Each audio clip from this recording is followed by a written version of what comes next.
Hello, VetSecCon. Welcome back from your lunch break slash go outside break slash smoke break, whatever you needed to go do. I'm really excited to get started with the afternoon. To kick us off first, we've got Ron. I'm really excited for this. Beyond the Firewall, evolving cyber skills for the age of AI and automation. And then we've got a couple of other really great presentations today too. So hopefully you're going to stay tuned. I know it's Friday night, but I mean, hopefully we can keep your attention because we've got Kirsten Renner. I talked about her yesterday. My favorite, best technical recruiter.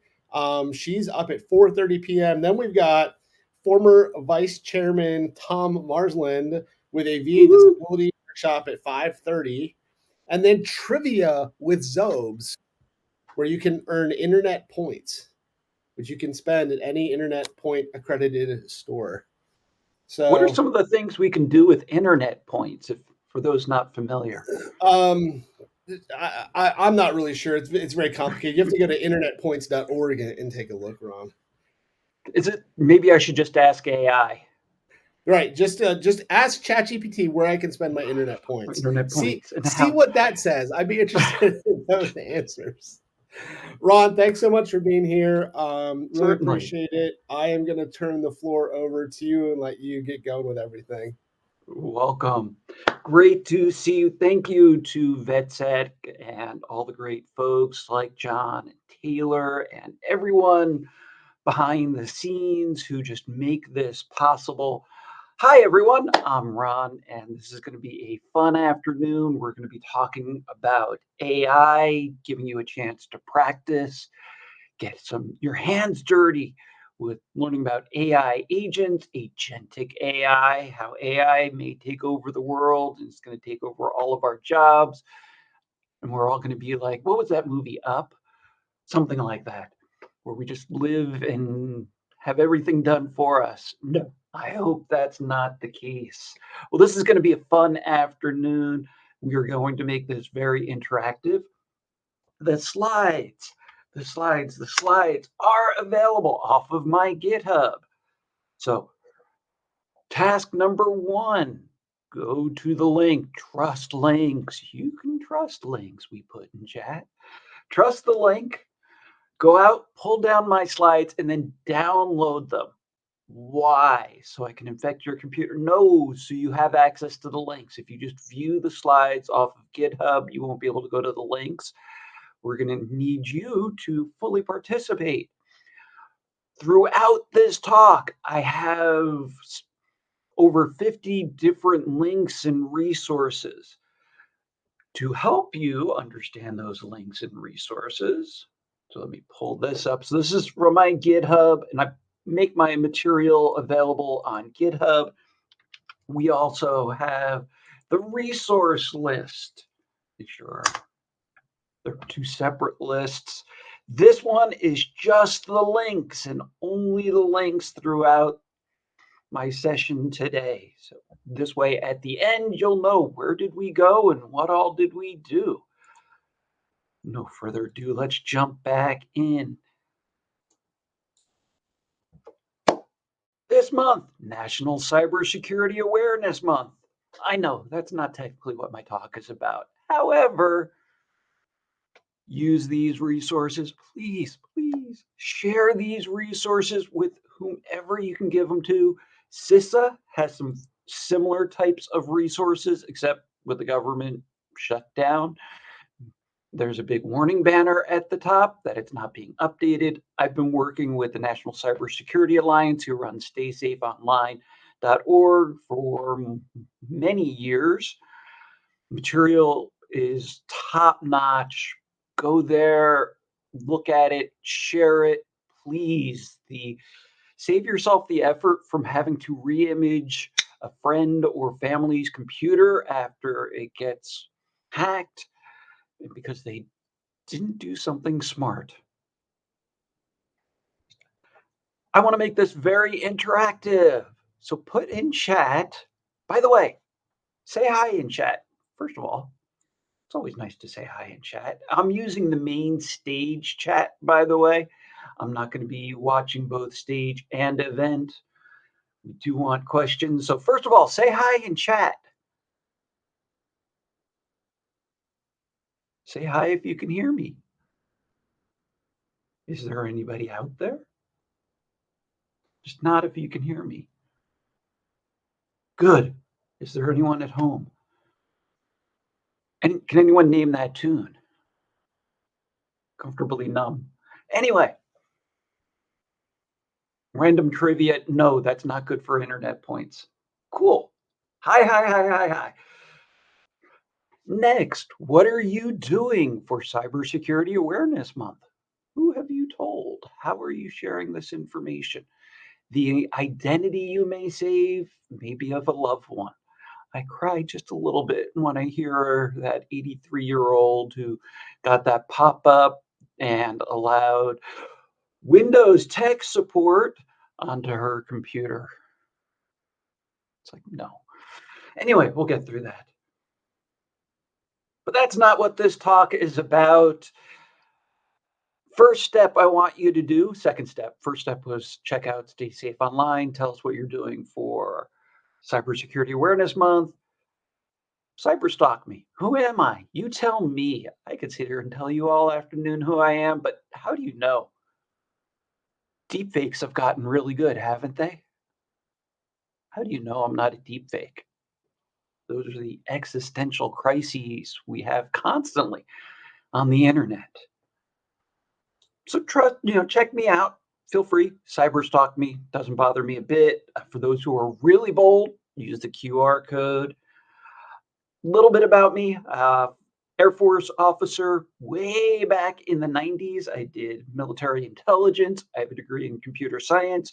You combine those in the early days, and it got me right into the early days of information assurance, then information security, and now cybersecurity. A couple of my claim to fame. One, I've done a TED Talk. Well, TEDx Omaha back in 2019 called Hackers Wanted. I'm a hacker looking for other hackers, both the good type and the not so good type. And yes, the FBI is fully aware I'm a hacker. I talk with them regularly, very positively, by the way. The FBI are really the good guys. If you're not sure about that, let's talk offline. Happy to talk with you. Other is back in 2014, I was the Air Force Association Mentor of the Year for the work I did with US Cyber Patriot, a cybersecurity competition for middle school and high school students in its 16th year. So you can check that out as well. As we move through, I need to warn you. First, these are my thoughts, not necessarily associated with VetSec or my employers or anyone else. So if you have comments or complaints, well, comments I'm always open. Feedback, yes. Complaints, put it into ChatGPT and see if you should let me know. I'm not an AI expert, like I've heard from so many others. Oh, if you find someone, they say, oh, I'm an AI expert, that's when you yell the bullshit flag. There's not that many out there. We are all in learning loops to understand how all of this works. Really, the idea of an expert, you need 2,000 practiced hours. That's Malcolm Gladwell's thought about it. It's just hard to get that when it's continually changing. So, but I will be sharing a lot that I know and give you that opportunity. Ethical uses only. I will come looking for you if you don't. We've been learning. I've been through VetSecCon so far, many very dangerous techniques. How to confirm websites, how to create denial of service, how to break things. Don't break other people's stuff. That's just bad mojo. Only break yourself, your own stuff. Break yourself too. We'll talk about that later on. Use it at your own risk. There is homework. That's a lot of what I'm hoping to do is give you lots of takeaways for you to experiment on your own. And this is also potentially PG-13, just a warning to folks. As you may have noticed, I like workshops that are interactive, not just the sage on the stage and the talking head. So By the way, this is an intermediate technical level. I'm not going to go too far down the rabbit hole with some of the technologies because there's a lot I want to cover in the next. How much time do I have, John? 5, 6 hours? Oh, wait, only 3. Okay. And time goes fast. So I'm going to be leaving a lot for you to experiment with. Plus, I'm not as brave as Michael Smith doing too many live demos, but I do want you to follow along on your computer. How many of you have taken the moment? Okay, thank you, John. And thank you, Jason, for Cyber Patriot. Shout out. Um, we want to make this interactive, as I mentioned. So grab the slides. If you've missed the slides, John, if you have the link to my slides and you can put it in chat, I'd be very thankful. Just for those who may not want to scroll up to find them, please grab them, download them, follow along. Make sure you have a computer. You can play along with the home edition of this game. This is a safe zone for learning. There are no stupid questions. Well, the only time it's a stupid question is if it's just been answered and you weren't listening or you didn't scroll up in the chat like one page. That gets a little frustrating, but I'm fine repeating things. But otherwise, hang with me for the next couple of hours. Postpone ideas, put your phones on silent, keep them away from you. Let's have some fun, open minded, and ask questions. I love using this one.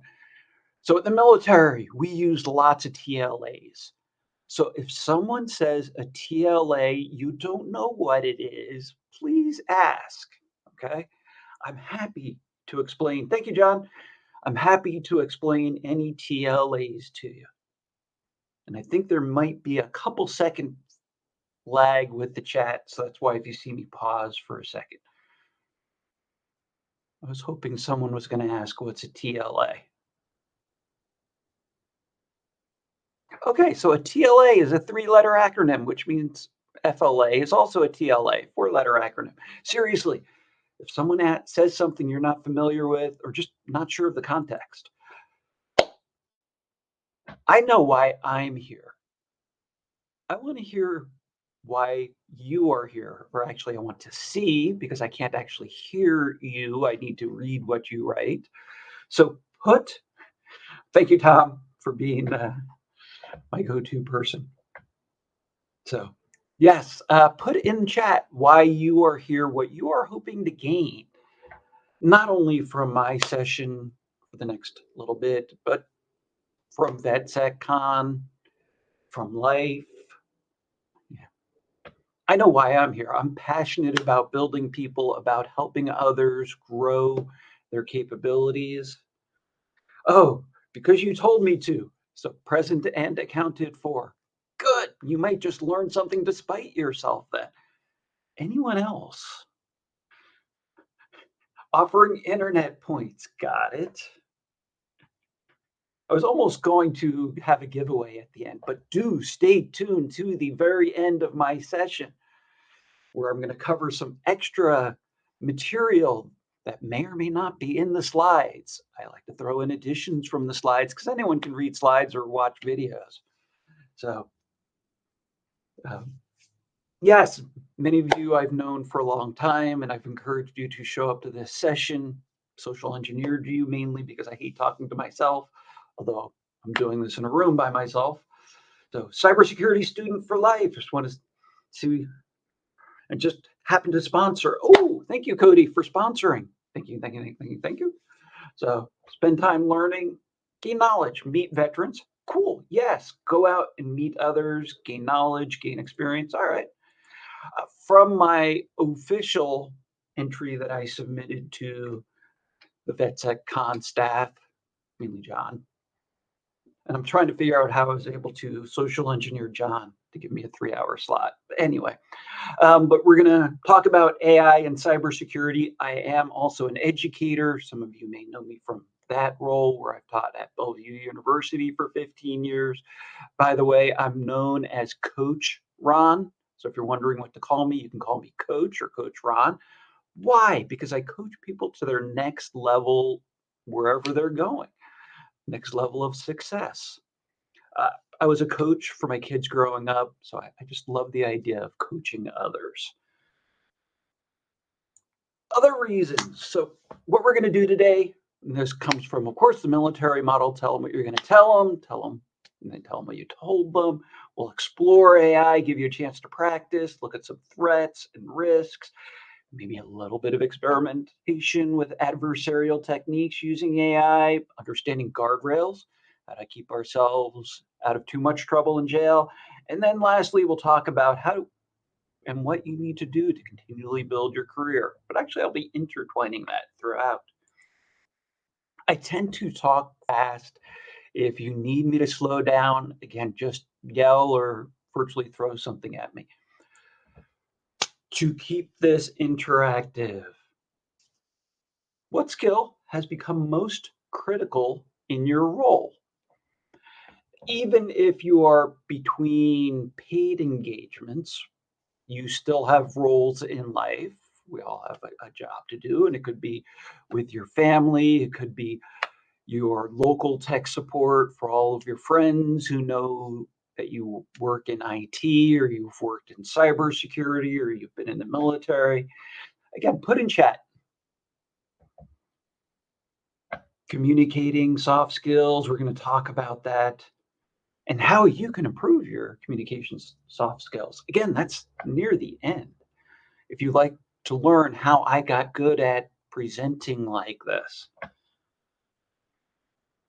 other skills, soft skills, and that's fascinating to me to see that everywhere I go, uh, particularly cybersecurity, comes back to that same core point. Oh, yeah, you can be good at tech, but if you're crappy at working with people and you can't communicate, forget about it. So I did grow up in New Jersey, so I can say forget about it. Thank you. Landscape always changing, how to communicate better. And I'm hoping to emulate how to communicate better. Next question. How, when, where, why do you use AI? And I'll pause for your answers. AI prompt engineering. Yes. How can I be better at creating prompts? Are there specific tips? I do have those in the slide deck. And for those who have downloaded it, you can skip ahead if you really want. Ah, yes, be able to automate all of those VetSec emails. This way, it looks like you're actually responding, John, when you're really in Kuwait.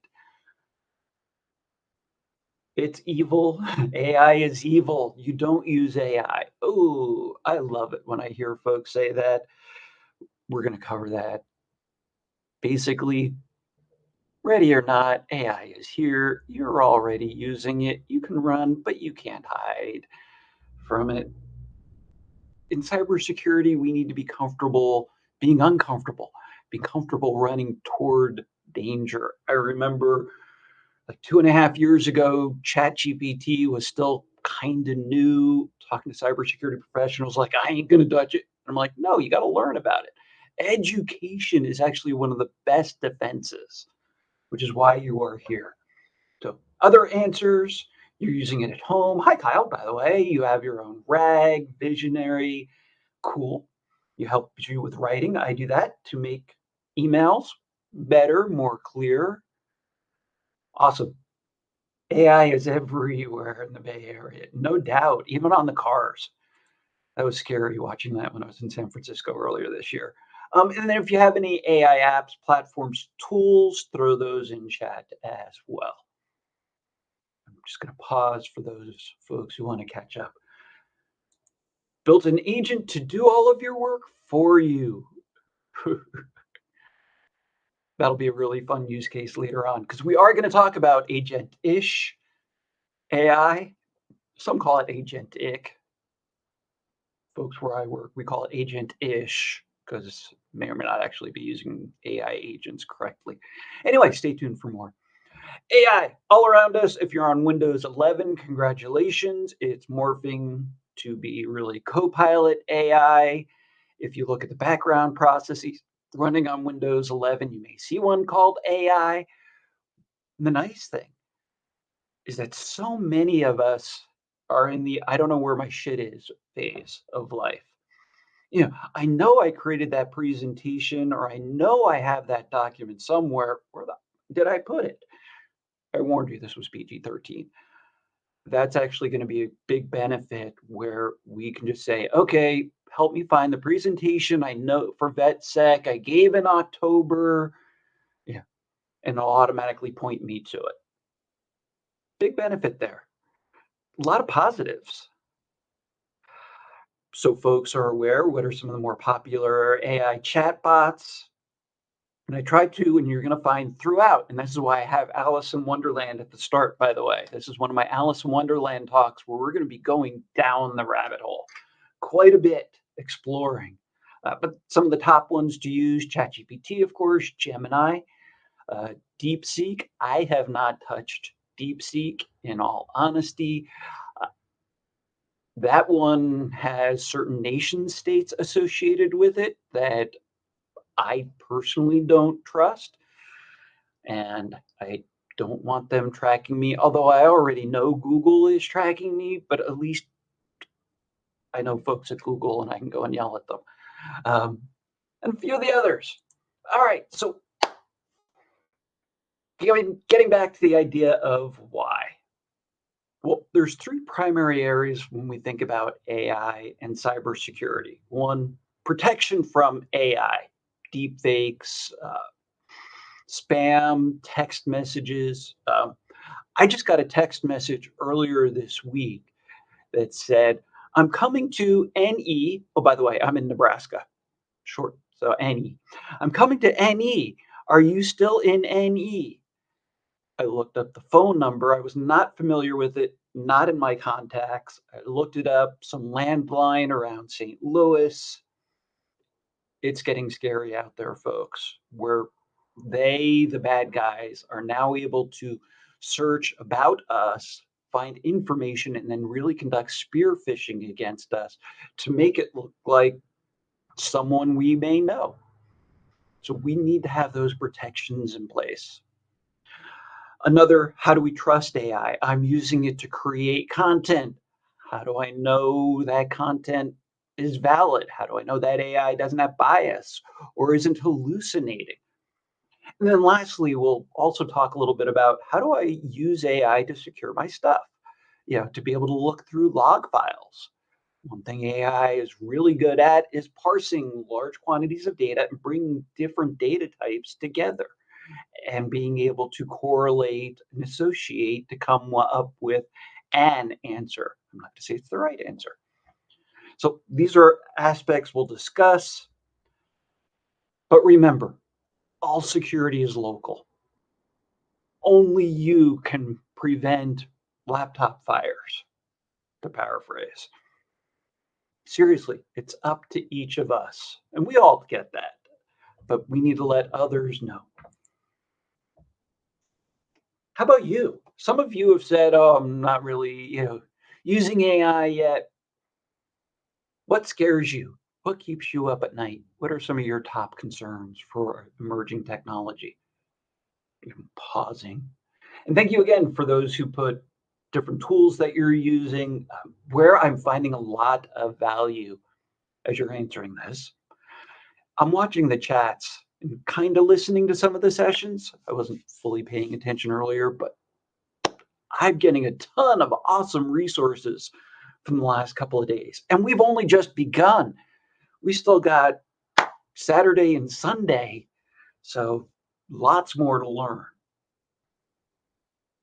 Blind trust, Skynet. Ooh, yes, will the robots come after us? But I like that one, Derek. Thank you. Blind trust, yes. And we'll talk about zero trust coming up in multiple formats. Misconfigurations, yes. Hallucinations, bad data, synthetic data. Uh, AI agents have your credit cards and your passcodes. So, what's fascinating with that? They have a bad day, take your credit card. This is why the payment card industry is staying on top of AI because Often when there's credit card fraud, it's not consumers as much who pay. The challenge will be proving it's not you, but what we see a lot of impossible travel potentially, but considering they could use it to purchase things over the internet, you could be anywhere.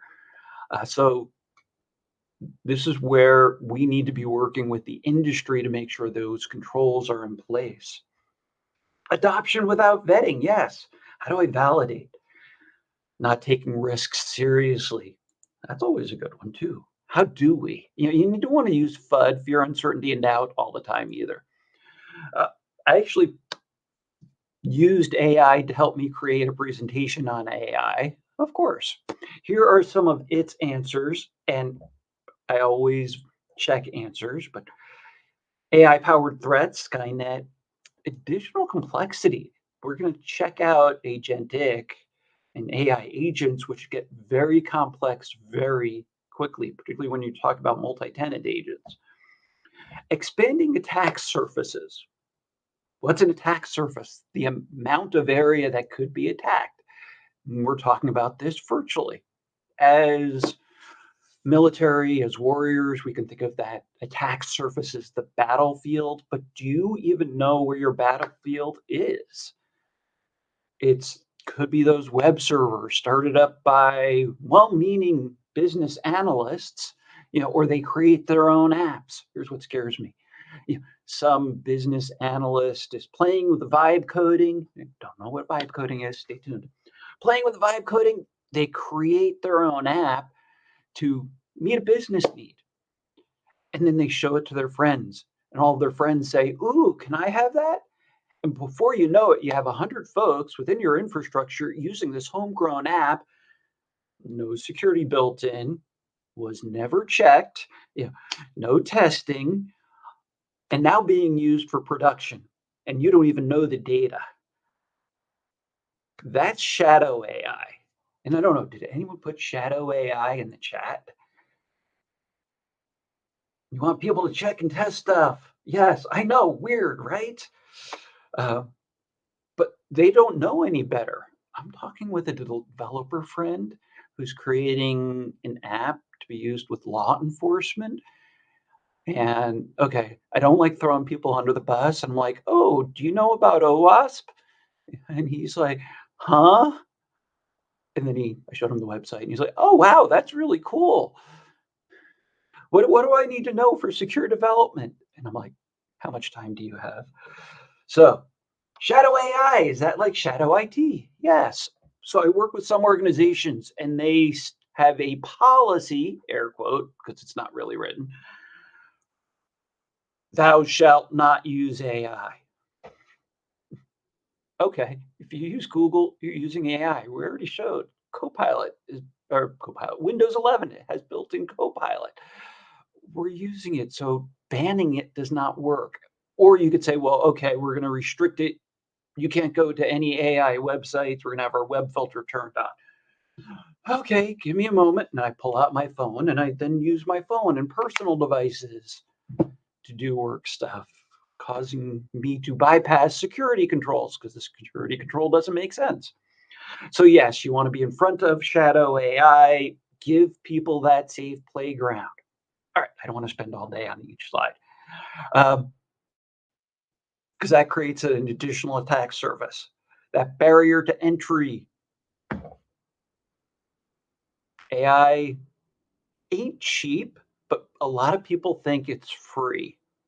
And keep in mind, you get what you pay for with free. First of all, why is it free? They're tracking you. Duh. They're trying to get you to get more of that premium service. And even if you're spending the $20 a month, whether it's with Google Gemini, Perplexity, ChatGPT, that, 240 bucks a year, and I can begin creating my own apps, doing my own stuff. Often see ads on the internet. Use AI, earn $1 million a year.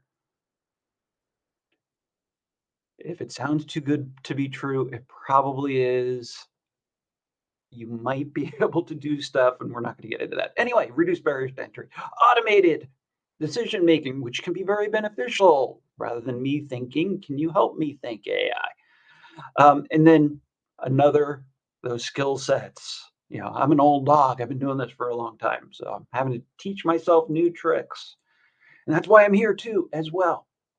Where I work, and this is not a plug for my daytime employer, who you can see through my LinkedIn and may or may not be listed on this slide. This is a public blog. We are an international research company. We have a lot of articles behind our paywall because that's how we do business. This is one from a blog.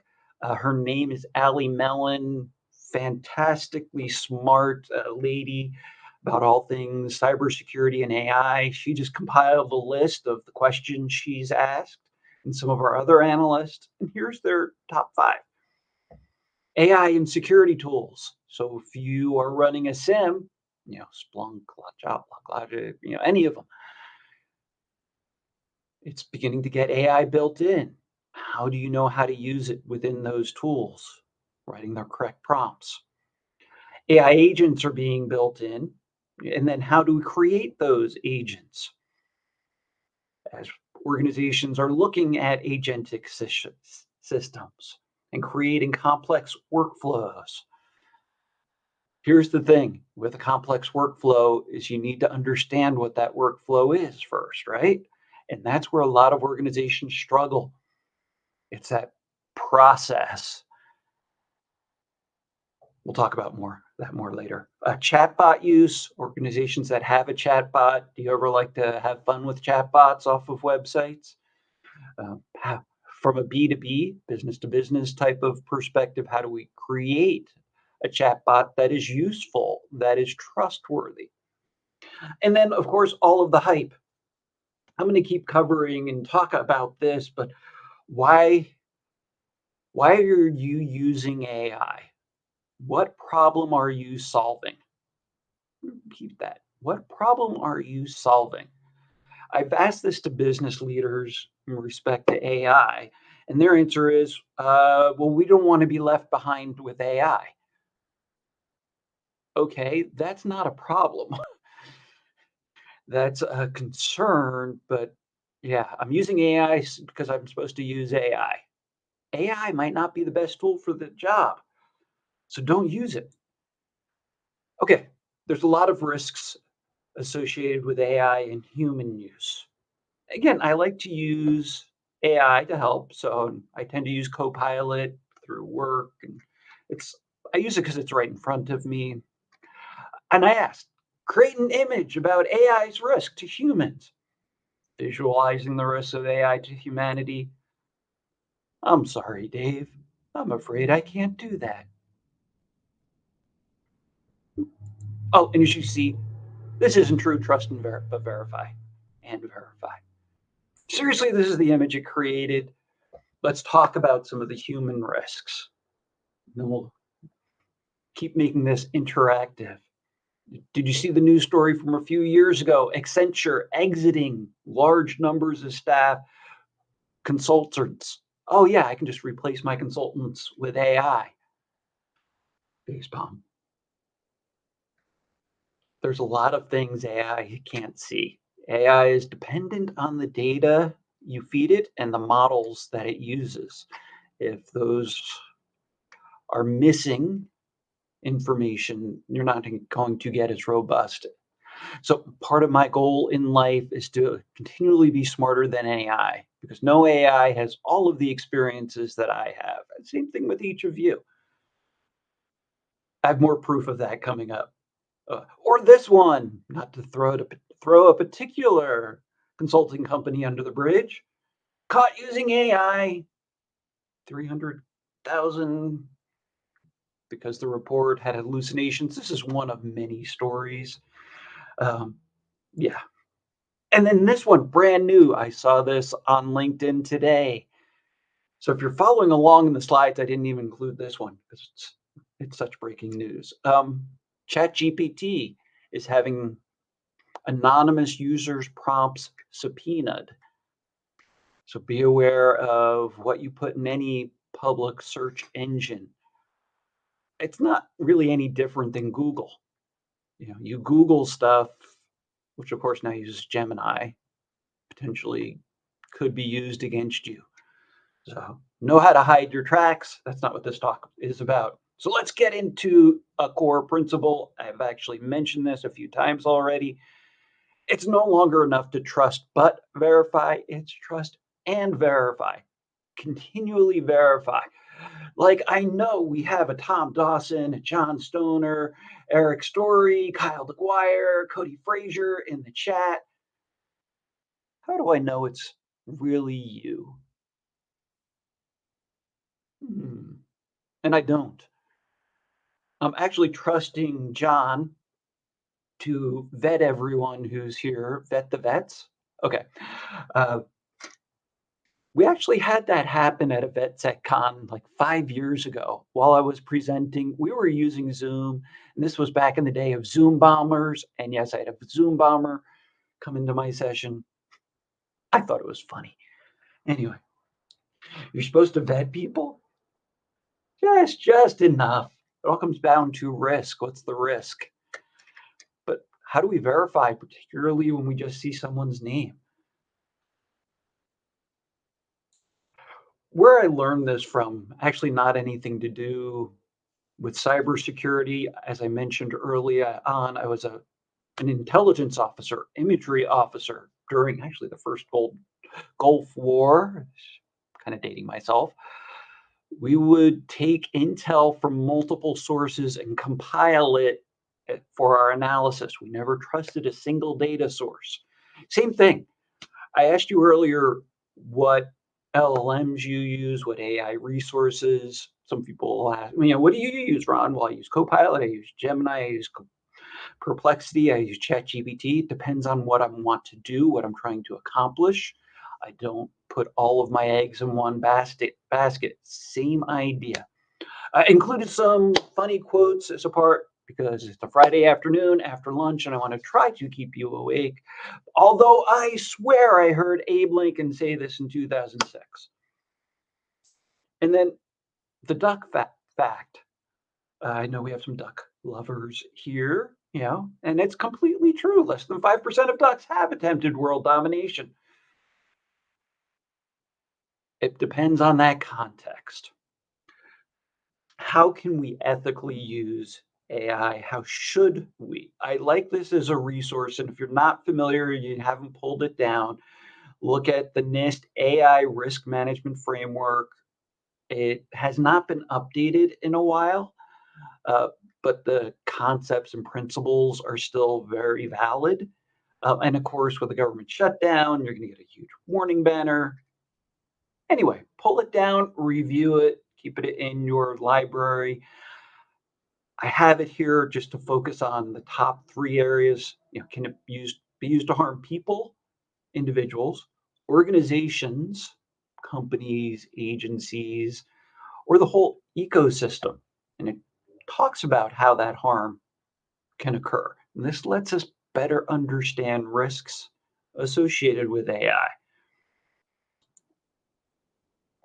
And then from the NIST AI risk management framework, how do we ensure the AI systems we are developing, I'm just using that very generically, are trustworthy? Well, first of all, is the information we see valid and reliable based on the context, based on the risk? Is it safe? Is it taking us to places we shouldn't go or trying to do things we shouldn't do? Is the infrastructure secure, whatever that means, but having that right level of security, resilient to a DDoS attack like we learned earlier today? Um, how do we have accountability? And is it transparent how the engine developed its answer? And do we have the logs if we are beginning to use AI agents? So when we need to conduct AI forensics, which I think will be a whole new career path within the whole incident response and digital forensics field, or DFIR, the other way around. Do you know how to look through AI agents to be able to understand the path that it took? And especially as we get into more agentic, and I'll explain what that is in a little bit. Is explainable, privacy minded, keeping our personal information to ourselves. How do you define privacy? What is private? Sometimes depends on the jurisdiction, just to warn you, because each state has their own definition. And of course, don't get me into EU has theirs. Um, Speaking of privacy, quick tangent. Do you know who said privacy is dead? Get over it. And when it was said. So privacy is dead. Get over it. Who can this is one should be one of our trivia questions. Who said that and when did he say it? Do, do, do, do, do, do, do. And actually, you can go back to Judge Leonard Hand, who wrote about privacy back in like the 1890s, the right to be left alone. So, um, Ron, just now, of course, yes, I did say it, but Scott McNealy, when he was CEO of Sun Microsystems back in like 1999, said it. Scary. You know, on the internet, no one knows you're a dog from the early 1990s. Very prophetic. Anyway, I want to be careful of my tangents. Understanding bias. So, questions. And you could take a moment to answer these in chat. Again, I want to keep this interactive, but I got to keep this moving along. How do you know what's true and verify results? And if you notice, I didn't say this just in the idea of AI. This could be anything. How do you know what's true? How do you verify? Put your answer in chat. Do you consider what bias may be introduced? And reason why I'm saying this isn't, again, only for AI. You're talking to someone and they may be of one political affinity. And with that, there's bias. Ooh, I'm a news junkie. Goes with being an intel officer. I love pointing out all of the bias. You know, I'm just going to give you an example, not that I agree with it. And here's a comment from the 36th time indicted president. And I'm like, did you really need to bias us with that precursor phrase? No, you did not. That's, if you were in the pretexting, that's what they're trying to do, introduce bias when they're talking to us. So be aware of that. What does it mean to trust? Can AI be self aware? And again, be bold. Provide your answers to these in chat. Debate each other. I dare you. We need to balance automation. That's the scary part. Yeah, I'm trusting that self-driving car as it takes me around San Francisco. No, I have not been in a Waymo yet. And then continuous learning. Got to stay up to date. Let me just check to see. And as always, if you have a question, you have a veterans bias. I do too. Misuse as well as abuse. Same thing goes with medications. You can abuse or misuse. Same thing with AI. The way I see it, AI is just a tool. You can use it to build, you can use it to destroy. Same thing with a hammer. So I see MR, I don't know if you go by Mr. or if those are your initials, so I'm just going to call you Mr. Says find the source. Yes, independent. Trust and verify. Find other ways to solve that problem. And good. I'm glad I'm touching on your ethics class. So, is AI replacing humans? Yes. And that's the end of my talk. Thank you so much. Oh, wait, no, it's not.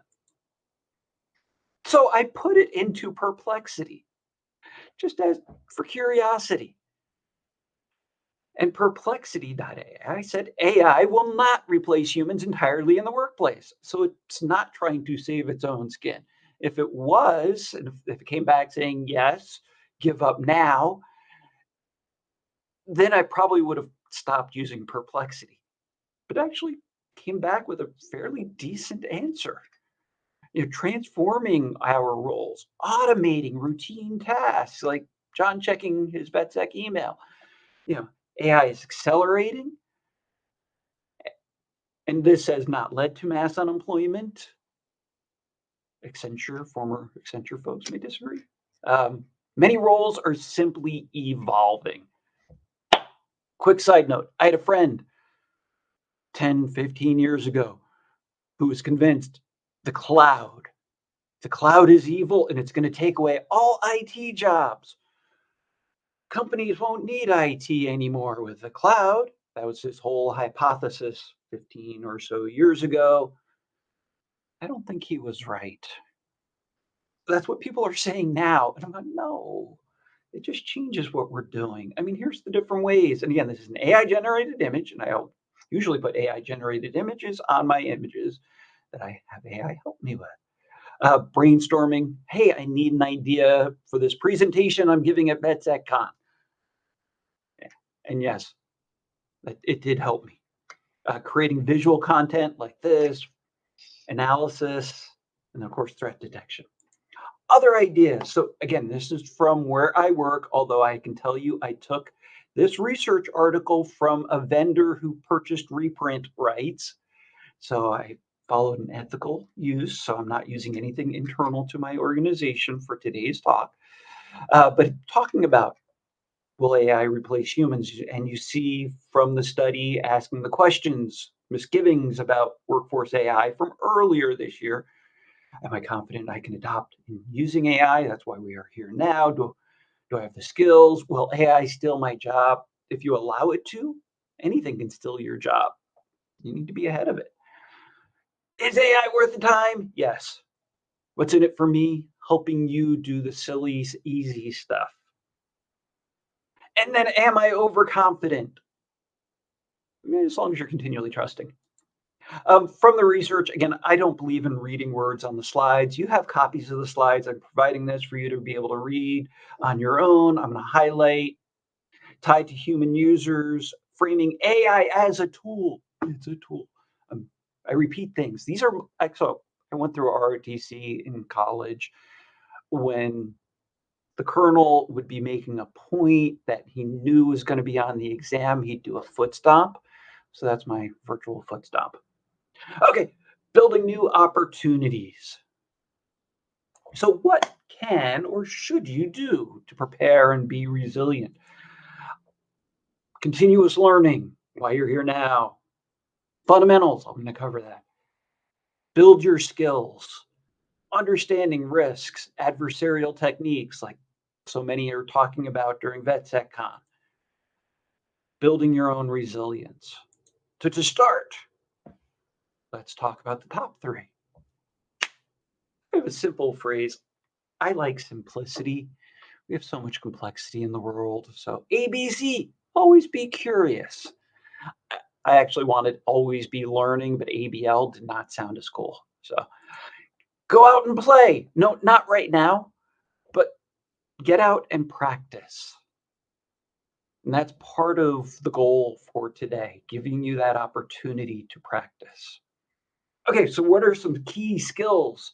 And we do have more tips at the end. Regardless of your role, and many of you mention this, how to be a good leader, mentor, guide, help others by encouraging and challenging, building that business acumen. Often get this from folks in cybersecurity. And I actually asked my mentor 20 years ago, what do I need to do to be good in cybersecurity and take over your job? Well, I didn't add the letter, but he was really cool.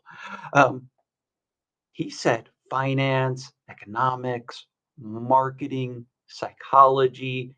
Oh, yeah, know the tech stuff too.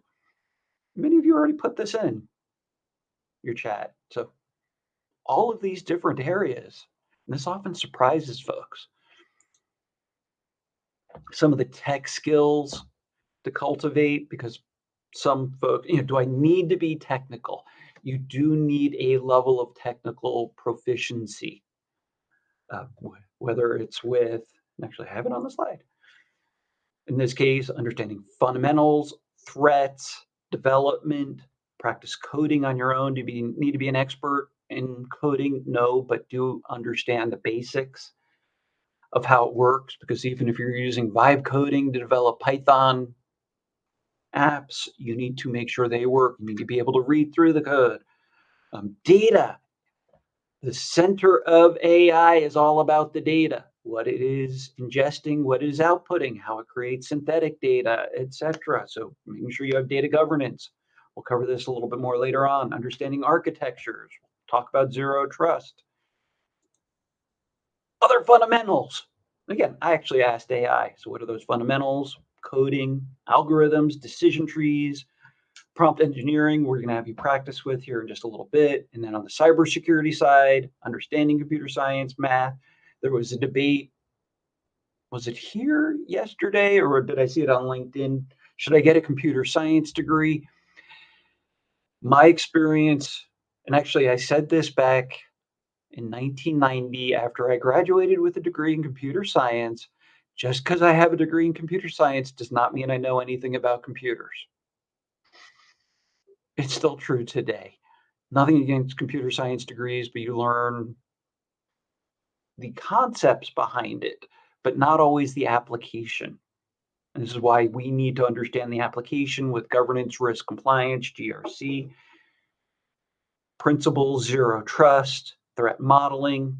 You may go, but Ron, where is like networking and identity access management? For me, that's all part of zero trust. To keep things moving along, let me check. And if you have questions at any point, oh, you get to wear a white lab coat while coding. Yes, you can do that if you want. Booz Allen, forcing. Yeah, not a bad thing. Get smart on it. And I'm glad organizations, I've worked with numerous government agencies where I've trained them on AI to understand fundamentals. And I am big on fundamentals.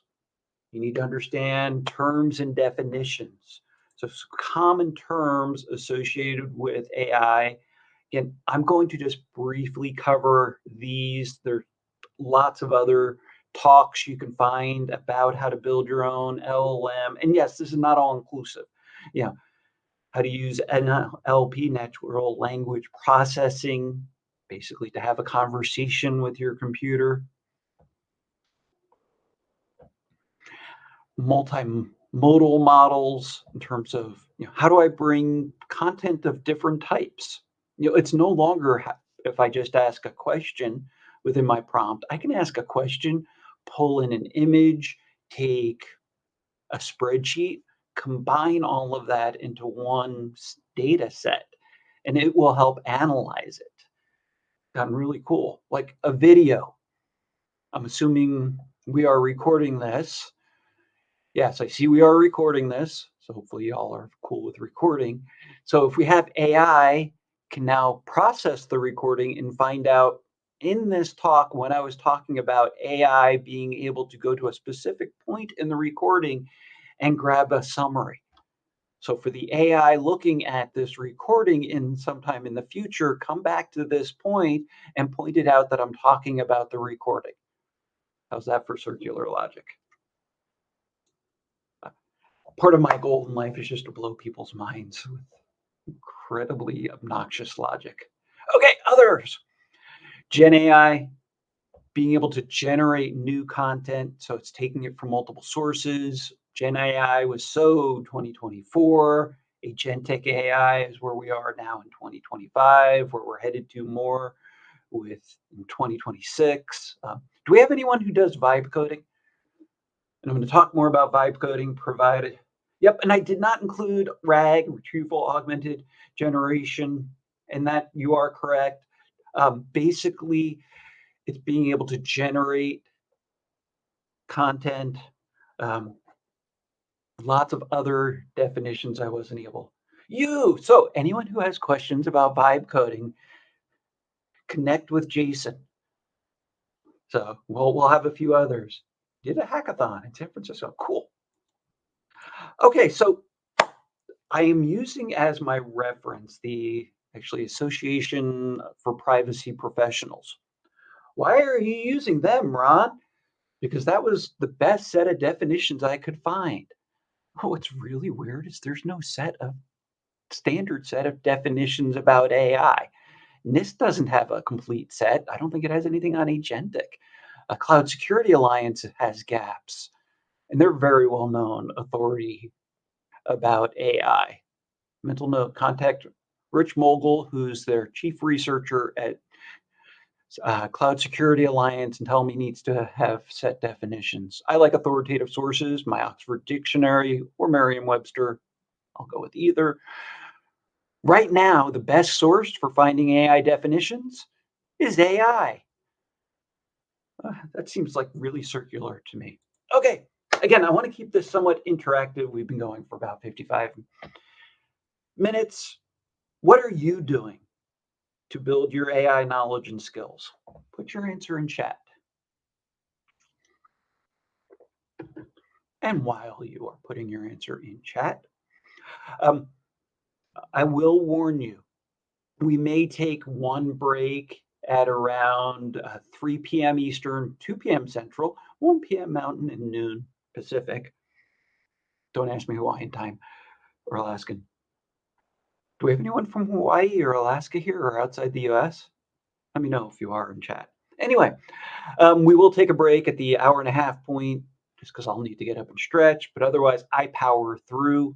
Good thing is, doing this virtual, you guys can get up and stretch whenever you want. Me, I'm just the Energizer Bunny who's just going to keep going. Okay, now that I did a little segue, you're Alaska. Awesome. Okay, so it's up to you to use AI to figure out whatever time zone you're in. Star Trek Stardate time. Yeah, again, that's a good one to ask. But serious answers. What are you doing to improve? Kyle, I know you've done the MIT courses, right? I think you told me that in chat. Hopefully, I'm not disclosing anything. I think it's really cool. If you've used resources, share your resources, please, with other vets. Let them know what you think of it. Let them know how it helps you. Please go to the VetSec chat Slack channel. If you are not in the Slack channel, it was Wharton. Okay, thank you. You did Wharton. I don't have our Slack channel pulled up. I didn't want this distraction. Please join our Slack channels. We have one on AI. Share what you're learning, share your resources. That's really the value. And this helps you build your knowledge set by working with others. Okay, actually, there are some free. So using Notebook LLM. You know what? I've just touched it. I need to make more time to play with it. So, James, if I have questions about Notebook LLM, I'm pinging you. I like free as well. And so, and if you're, hopefully everyone here is a VetSec member. Ooh, limited time offer only for this session. VetSec membership, half off. At this point, John might just boot me. Nope, I know. Reason why I put that, it's free. Half of free is still free. So, and I'm glad, open to anyone. So not everyone is a member, but if you can be a member, please join. I was almost going to post earlier this week, John, to get people to come to VetSecCon, half off. And of course, you can donate as a part of your registration, but generally it's free. So again, I like free. Here are some of the resources that I found that are free. So MIT has some foundational courses. Andrew Ng, I think so, through deeplearning.ai. Google, of course, it's very Google centric.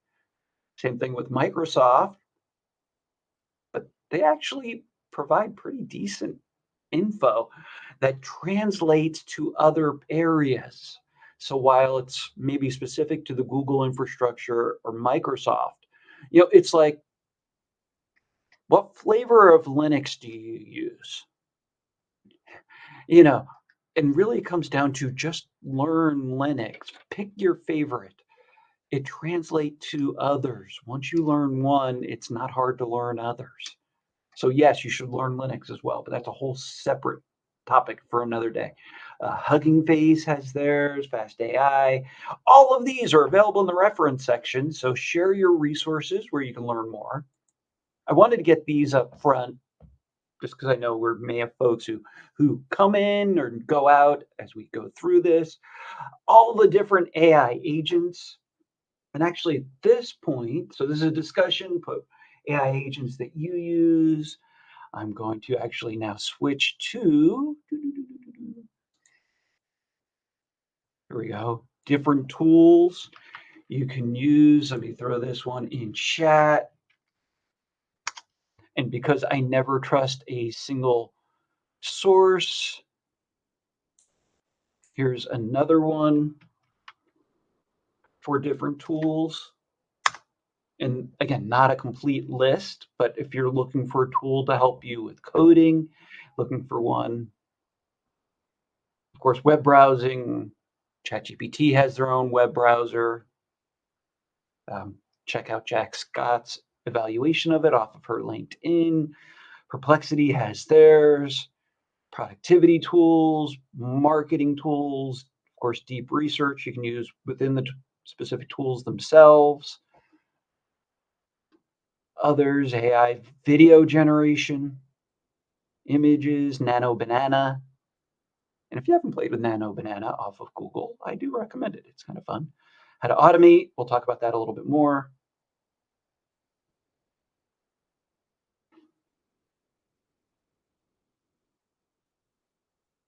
So thank you, Corey, for putting in about VetSec. Yes.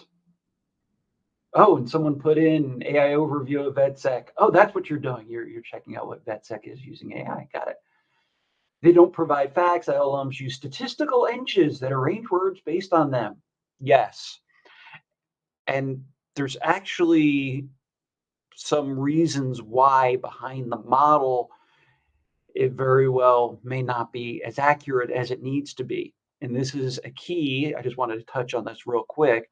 One thing we don't see within AI, I would love, is its degree of certainty in its answer. What is your percentage, that your confidence rate? I'm 90% certain that I'm correct on this. I would love to see that. I'd love humans to do that more as well. Are you sure of your answer? Do you want to phone a friend? So, okay, so those are some of the tools. Prompt fundamentals. Let me ask you this. Raise your hand, say me, say I'm alive. If you've had a formal course in AI prompting, prompt engineering. So raise your hand if you've actually taken a course in prompt engineering. What I found, it's actually very few. Most of us, like myself, are self-taught. Big danger with that is we then get overconfident in our abilities, not realizing what we're missing because we never went through anything formal. And if you have been through, and it's something you can share, let us know if you've been through a formal prompt engineering. Not formal, messy, yes. Learning often is, but it's good to have a guided learning opportunity. Okay, so because I've learned many folks have not, we're going to take a couple of minutes, practice with AI prompting. Really comes down to asking good questions. And this is true whether we're talking about AI or talking to humans too. Have you ever asked someone a question and they give you a completely odd answer because they didn't understand your question? Like, what's the weather? Hey, Alexa, tell me what the weather is. I'm curious how many of you have an app that just went off. Anyway, it depends on your context. You mean right at this time or later today, but it depends on location. If you're not getting a good answer, it could be you're not asking the right question. So, how do we ask better questions? Well, provide the context for it. Try to be concise. Although with AI, if you're not sure how to create a prompt, what's kind of cool, you can say, help me build a prompt. I'm looking to do this. And then you can be messy. And sometimes it'll help you with that brainstorming how to build a prompt. You may just want to be very vague just to see what it comes up with. Who is VetSec? Very vague as far as what had What has VetSec done in 2025? Something more specific. I am a soon to be separated military veteran, providing that context, who you are, what type of an answer you need. You know, that's part of that persona. Oh, and I created this as I was teaching someone on Gemini. So that's why you see it's telling Gemini, tell whatever you use. Constraint, just like humans who can talk forever, myself included, AI can give you super long answers. It can go into deep research. Option, you may just say, I just need a fifth grader's answer. The idea too is you can refine and reiterate. For example, I asked Gemini, now I need to remember, what did I ask Gemini earlier? And it didn't provide me a full answer, or it did provide me the answer, but I wanted it to also provide resources. The original answer didn't provide resources. I was going to see if I can find my example to share. What are your prompting tips? So if you have any prompting tips, how do I find sites like Prompt Genie or Prompt Perfect? I have not used those. Thank you, Kyle. You just shared new resources. So please put in chat how you have found Prompt Genie or Prompt Perfect. So that's a professor tactic I will use when teaching. When I don't have an answer, I throw the question back on the student. Because if you're like me, you'll often ask questions where you already have an answer. So since Kyle, you are our expert on Prompt Genie and Prompt Perfect, please provide your answer in the chat. This is the problem with asking questions, is that you might be shining a light. No. Again, safe zone. Share what you've learned. Really, this is why I said I'm not the AI expert, because I knew I was not going to know everything about every possible AI tool, but I knew collectively we are pretty damn smart. So just learned a few days ago, I haven't had a chance, was a legit question. Okay. So mental note, let's play with Prompt Genie or Prompt Perfect. Someone else go out there, let's confirm and provide your insights. Library science. Yes, there's a lot of library science behind what we do. If you have other prompting tips, again, please share. If you have certain prompts. Okay, so we've been going for a little over an hour. This is practice for you, but I want to make sure I have time to get through all of my content. So I'm not going to go through all of these. These are for you to do as homework. I warned you there was homework. And this is why you should have these slides. So bookmark slide number 31. And I made sure I didn't change the slides. You know how tempting that is? Anyway, to practice your prompt engineering, here are some techniques you can do to the chain of thought. Provide me your step-by-step, break it down for me using different tools. Like I actually practiced using CVE, and I'll give you an example here momentarily. Or here's the goal. I want to accomplish this. And that is actually how you can also frame a prompt. I'm looking for this output. You can even ask it, how would I get there? So there are scenarios on the next slide for you to practice. Use the AI of your choice. Try using two different ones. Why I use both Gemini, Copilot, Perplexity, ChatGPT, I'll ask it the same question and get 4 different answers. Which one is right? I take between the 4 and then I create my own best answer. Did it meet expectations? Was the reasoning clear? So here are some prompt examples based for cybersecurity professionals. For example, and I actually do have the first one up.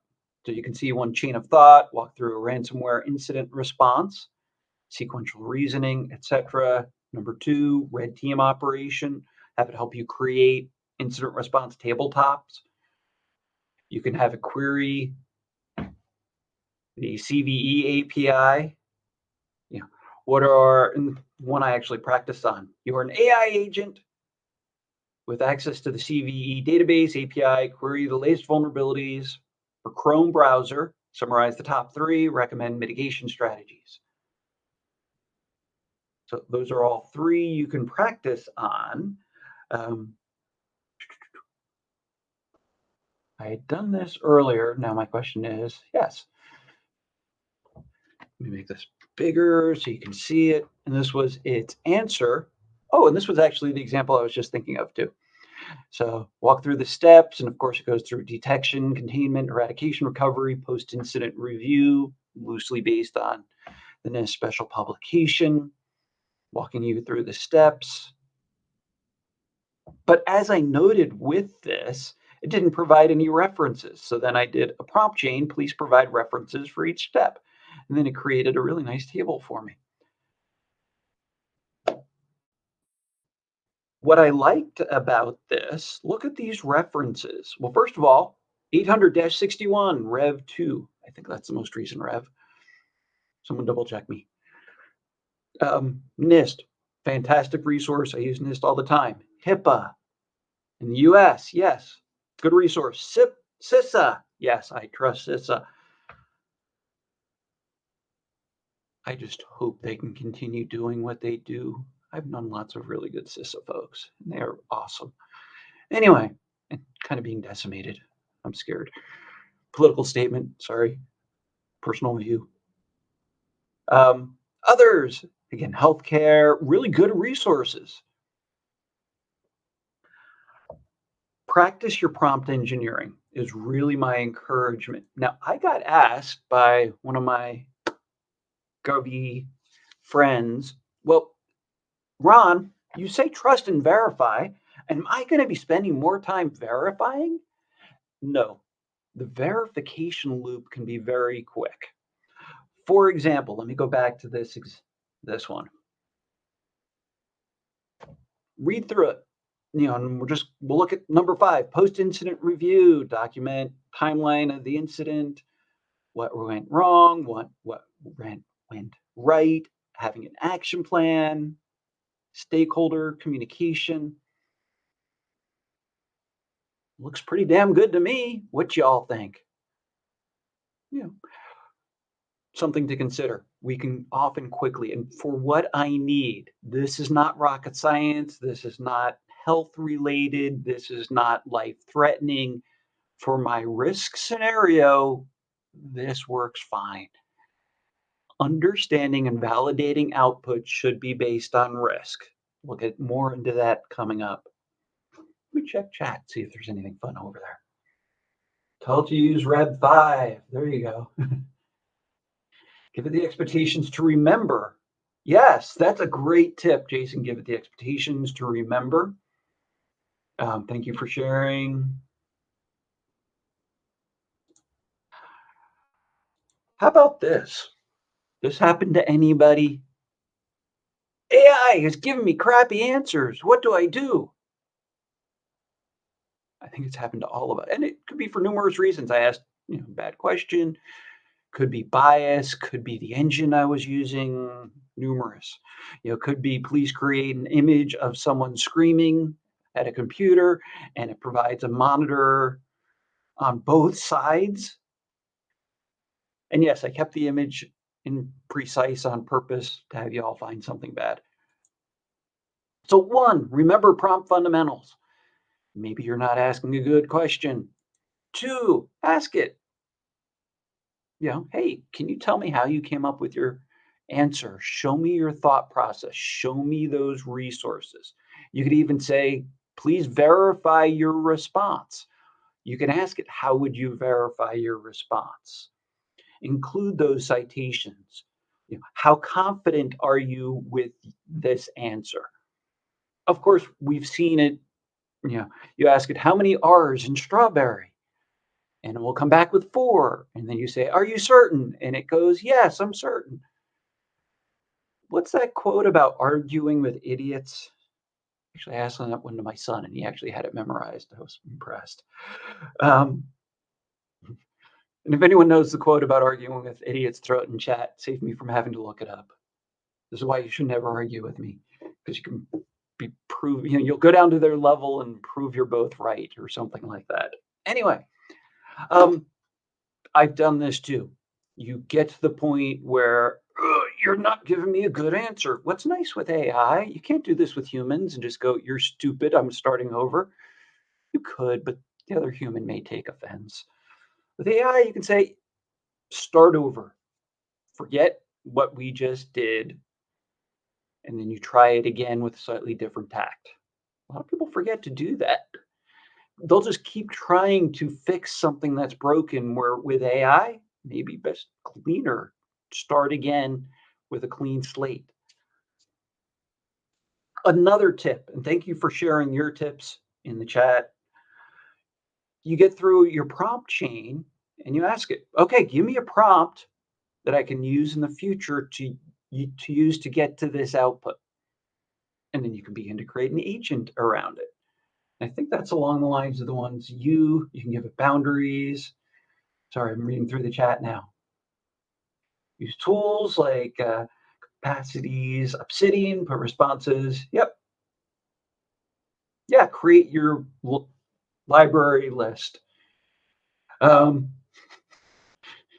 You can tell it is wrong. That's why it has the thumbs up, thumbs down, which can help improve future experience, by the way. So question, should I use thumbs up or thumbs down? Yeah, use it if it's a good enough answer or not good answer. Reading through the others. Cross-model validation, yes. Use the right one. Use the right tool for the job. It can hallucinate with vague, yes. Remember future prompts again, or consolidate. So I was just reading through. Thank you again for everyone participating. Other things to try. So I'm experimenting with Gemini. Actually, I have the full Gemini license. And it just gave, and I'm going to actually go back to my browser.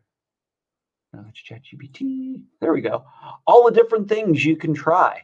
So if you're still learning, you are still learning about AI, and you're not even sure where do I start, it'll often give you ideas.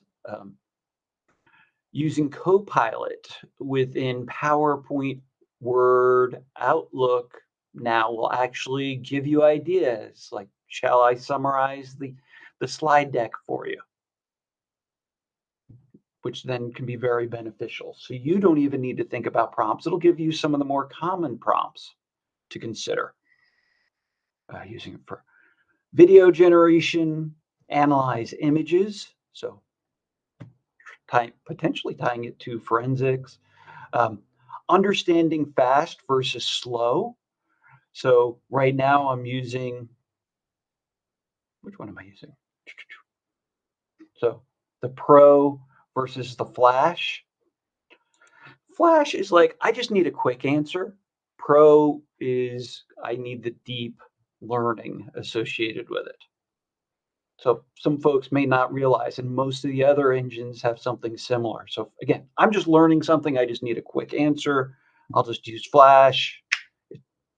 Not as deep, may not be as precise, but depending on the use case. This is why setting use cases is so important.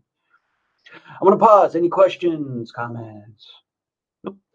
So if you have not played or gone here with Google AI Studio, another one, you might just go, well, that's Google. I want to use, one of these third parties.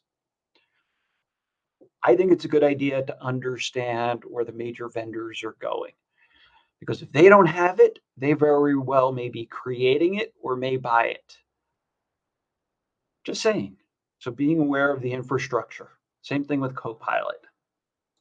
Why go back and forth? I'm going to keep powering ahead before we take a break. I mentioned earlier about agentic AI, gave you a definition. I'm I'm going to provide you, and I provide the words on the slides for you to be able to read and have afterwards. But basically, you need to start by planning what needs to be done. You act, then it will adapt based on the situation, work across other types of infrastructure. It's not just agents or humans. If it needs more information because it's missing something, the idea with agentic AI is it will reach out. If it has a low confidence rate for its activity, it's automation. So the difference between agentic, oh, before I go on to the difference, giving it a mission, step by step, making decisions, learning, and then having it do it for you. For example, and you may already see this within email, you arrange for a flight, it'll automatically put that flight information in your calendar. So now you don't need to remember to put that in your calendar. And that's not necessarily agentic AI, it could be automated. And that's the slight difference. This is not necessarily adapting the process. The example I gave, where agentic may then take it for any types of appointments. It'll automatically put it on your calendar. Of course, understanding the dangers. We're going to talk about agentic threats and risks later on. What do you need to do this, though? And again, I want to keep this interactive. So you tell me, these are not just rhetorical questions. What do you need to do this? Besides a computer, non-computer, what non-computer things do you need?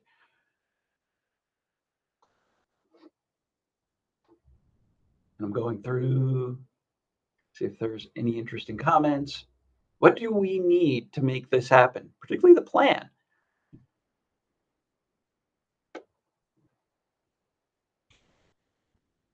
Ooh, Matt, I just see your comment while others are responding to my question. What do you need to do this? Responding to your comment, please connect with me. I'm also part of education, working with teachers. I teach an emerging technologies class. I've actually been teaching it for 5 years. Had to adapt it to include AI. So remind me, I do need to answer your question more succinctly, Matt, about AI in education and why don't use AI to cheat. You will be caught. That's what I tell my students. Okay, didn't see if anyone, what we are missing from this first step in terms of planning, you need a process. Have you actually documented what the process should look like? Do you have a workflow? There's a common term. Do you all know what GIGO?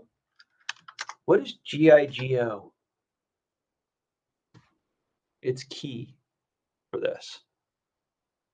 And again, I wish I had internet coins to hand out or whatever they're called. Thank you, John. Scary how you knew that so fast. Anyway, definitely. You throw garbage in or nothing in, of course you're not going to get a good answer out. It needs something to learn from. You need to establish the process. And this is where, again, humans, well, can I just use AI to tell me what my process is? Again, you have to tell it what your process is. So the difference between agentic and AI agents, agentic is that framework to solve problems.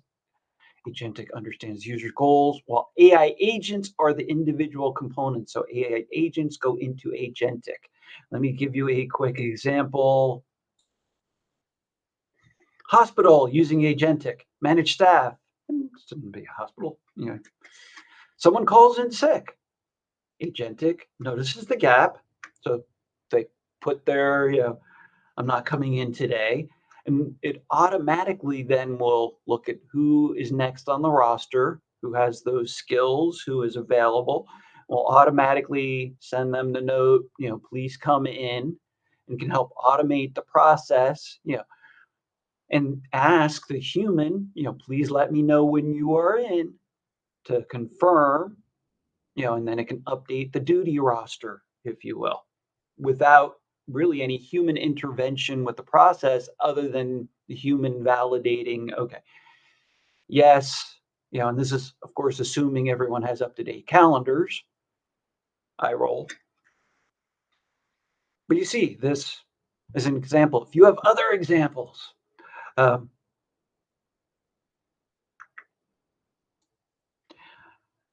components of an AI agent, it needs to understand the role. Who are you acting on behalf of? What's the brain, the LLM? It needs to be able to remember, so it has that memory. What are the tools? Maybe other agents. What other information? Like with the example I gave, it needs to have a way of being notified that a human can't come in. It needs to be able to look into other humans' calendars. It needs to be able to understand those human skill sets, making sure they're not bringing someone in who does not have a skill set, particular type of nurse, maybe. ER nurse versus ICU, different skill sets potentially. So you don't want to, it needs to look at that data set. So that's part of the whole idea of tools and single agents versus multi. Let me ask you this, is anyone now using agentic AI, whether personally or in your workplace? I'm really curious. And you don't need to disclose anything sensitive. So, what is a soup sandwich? That is a good one. Yes, at work, Gemini, of course. So you're using agentic. I'm assuming you're providing that answer. I'm really, in terms of building those use cases, how well is it working? Through the research company where I work, I heard a webinar earlier this week from our experts. Very few organizations are able to do anything very complex because this is where the complexity comes in, and a lot of room for error is the problem. Yeah. And keep in mind with AI, understanding permissions. We'll talk about that coming up. So I'm just looking. So first, define the problem you are solving. And this is where I see organizations faltering. The problem is we're not using agentic AI. No, I want to automatically schedule people when someone is down. Establishing the guardrails, understanding threat modeling. How do we make sure we take into account user experience, security, going back to the NIST, AI, RMF, those 7 components of trustworthy AI? How do you adjust it over time? How do you include a human in the loop? I already talked about how do you ensure that it's continually working as it should? Do you have almost that IPS, if you will, although it's not really an intrusion prevention system, it's now an error prevention system. You know, how do you detect when the agent may be going outside of bounds? Does that go back to a human? A good resource I found for different agentic AI use cases, and again, this is where I want you to play along at home. Let me find it here. There we go. I will throw this one in chat as well. Of course, now I need to find my chat again.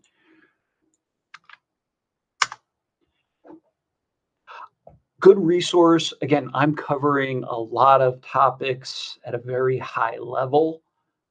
Interest of time, because any of these could be 3 hours in and of themselves. I found this to be a good resource. Please validate if you think it is, but how you can use different tools. Like you need to create a to-do list.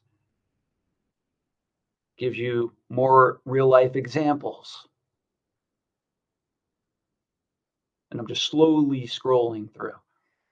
How to build your own API, etc. Natural language, we'll get into that. How to build a website. Let me scroll back up to the top. I gotta find my mouse, seeing if there are any other examples here. Or you can, so this is, based on the different personas. Computer users. Here you go. Scroll down all the way to the bottom. Did that make anyone dizzy? So, two approaches: performing OS graphical GUI or web browsing, other tools. So, more resources.